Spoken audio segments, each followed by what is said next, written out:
Wala nang araw masasaya pa kapag natagpuan ang iyong the one. Bilis ng pagtibo ng pusong sugatan sa iyong pag-ibig, isipa'y naglalakbay sa kawalan.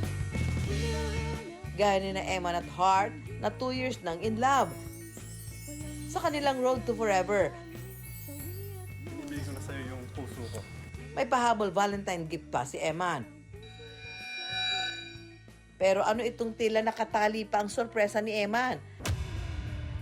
Ano nga ba ang nasa dulo ng pulang taling yan? Ops! Bitinin muna natin ang kilig! Laging manhid, magpakailanman.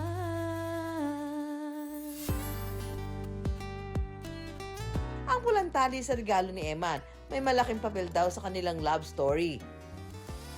Pinagtagpo raw kasi ang kanilang mga puso ng red string. Sa paniniwala ng maraming kulturang Asyano, may red string of fate o pulang tali na nagbibigkis sa dalawang taong itinatadhana para sa isa't isa. Magkalayo man ang landas, harangan man ng kung ano-anong sibat, magkikita at magkikita sila sa tamang oras. Isa sa nabihag ng red string, ang love birds na sina Heart at Eman. Mahaba-haba ng araw ang lumargang red string sa kanilang love story. Sa videong ito nakuha noong August 2023, feel ang pagkanta ni Heart at kanyang kaibigan sa loob ng isang mall. Hanggang tila naglaro ang tadhana. Isang misteryosong lalaki ang napadaan sa likod nila. Pero dead man lang si Heart. At tila walang nakita. Nang mapanood ni Heart ang video, sakalang niya napagtuunan ng pansin ang lalaki. Sino ang lalaking dumaan sa likod ni Heart at ano ang magiging papel niya sa buhay ng dalaga? Tila hindi pa rin tapos sa paglalaro ang tadhana dahil makalipas lang ang isang araw, muling nag-cruise ang kanilang landas.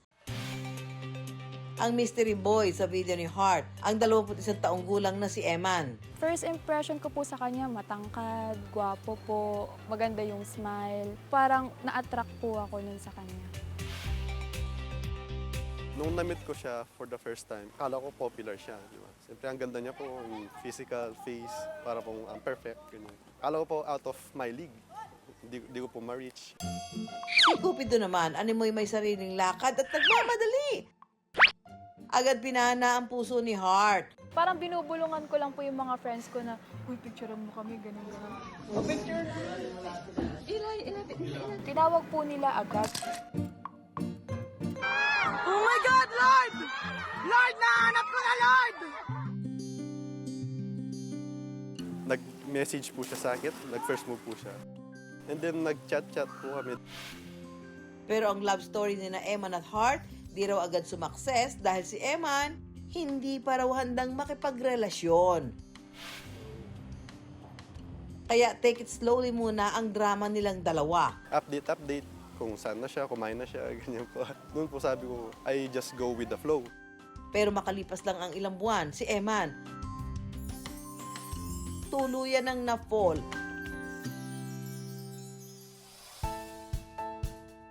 Tingnan mo nga naman, napadaan lang, na videohan. Siya pa lang, the one. Kinabahan po ako, pero kinikilig po ako at the same time. Since may willingness po siya na i-pursue po ako, mapakilala po siya sa parents ko, ganun po. First time ko po marinig sa ibang tao po yung I love you. Since hindi pa po ako nagka-girlfriend. Bigla parang...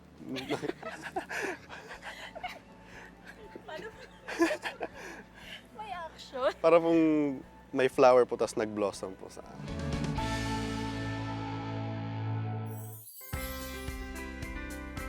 Hanggang matuklasan pa nila ang isang pruweba na may red string daw na nagbibigkis sa kanila. Sa larawang ito kasi nakuha noong 2023. Makikita na si Eman. Ilang hakbang lang ang layo mula kay Heart. Hindi sila magkakilala noon. Wala ni hi o pasimpleng pansinan man lang. So parang nakakagulat din po na nandun din po pala siya that time. Hindi po namin alam na umattend po pala siya, nasa same place po pala kami, ganun po. Kaya para kina Heart at Eman, confirmed, destined for each other daw sila. Right time po siya, right place. Parang lahat po parang pinagtagpo po talaga that time. Naniniwala ako po na pag po tamang tao po yung nakilala mo, it's always gonna be the right time po. Saan nga ba nanggaling itong red string theory, mga ka-wonder? Sinasabi ng karamihan na itong red string theory galing sa China. Sinasabi nila ang red is the color of love, no? Although may variation ito sa Japan, lalong-lalo na sa Korea, naging popular siya dahil sa mga K-drama. And of course, no, because of yung representation niya ng love, no, naging universal siya. Ang paniniwalang ito daw ay nagdadala ng hope para sa karamihan na may tamang oras at tamang tao na nakalaan para sa iyo.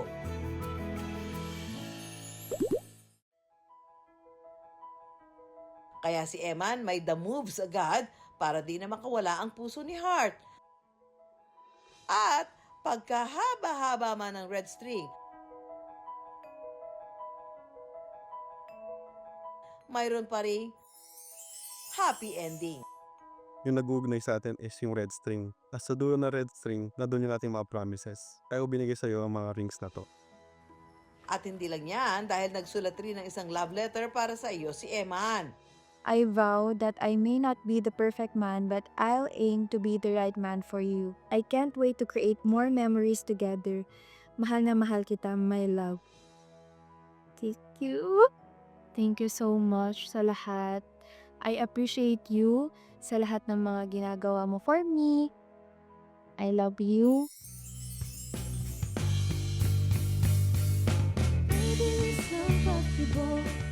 Kaya mag-i-alerto lagi, buksan ang mga mata. Baka hindi mo lang nakikita ng iyong dawan pala. Nasa tabi-tabi mo lang. Di siya at naging manhid, magpakailanman.